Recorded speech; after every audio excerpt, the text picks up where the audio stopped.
Hello. This video is a cooking class footage for those who are learning Korean. In this scene, the teacher and the students are making kimchi stew through a dialogue, learning how to make it step by step. The teacher explains the ingredients and specific recipe for making the stew and guides the students through the process so that they can follow along easily. By doing so, they can learn Korean and acquire necessary words and phrases to make Korean food. We hope many people will enjoy learning through this video. So, let's get started. Today, we're making kimchi stew. 오늘은 김치찌개를 만들어 봅시다.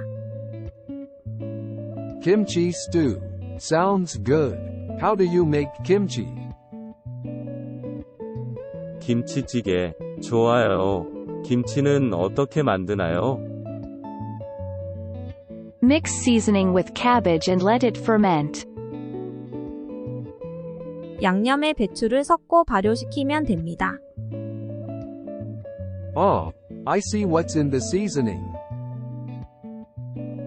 아, 그렇군. 양념에는 뭐가 들어가나요?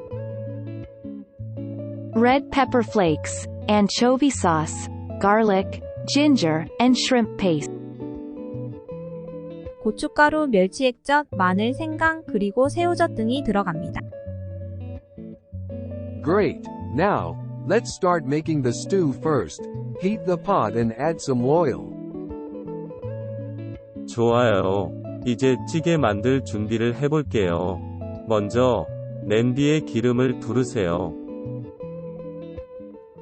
Next, add some chopped onions and garlic and sauté them until they turn golden brown. 그리고 양파와 마늘을 썰어서 넣고 노릇하게 볶아주세요.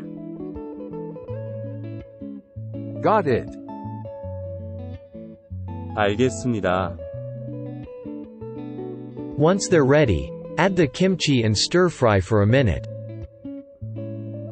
그 다음에 김치를 넣고 1분간 볶아주세요. Okay. 알겠습니다. Then, pour in the water and bring it to a boil. Add the tofu and let it cook for a few minutes. 그리고 물을 부어서 끓이고 두부를 넣고 약간 더 끓여주세요. How long should I cook it for? 얼마나 끓여야 하나요? About 10 to 15 minutes. Finally, add some chopped green onions and serve hot. 10-15분 정도면 괜찮아요. 마지막으로 파를 넣고 끓여진 김치찌개를 맛있게 드시면 됩니다. Sounds delicious. Let's eat. 정말 맛있겠어요. 드시러 가. Thank you for watching this great video until the end. We hope that you have gained more understanding and interest in Korean language and cuisine. We will strive to provide more informative content on various topics in the future. Thank you again.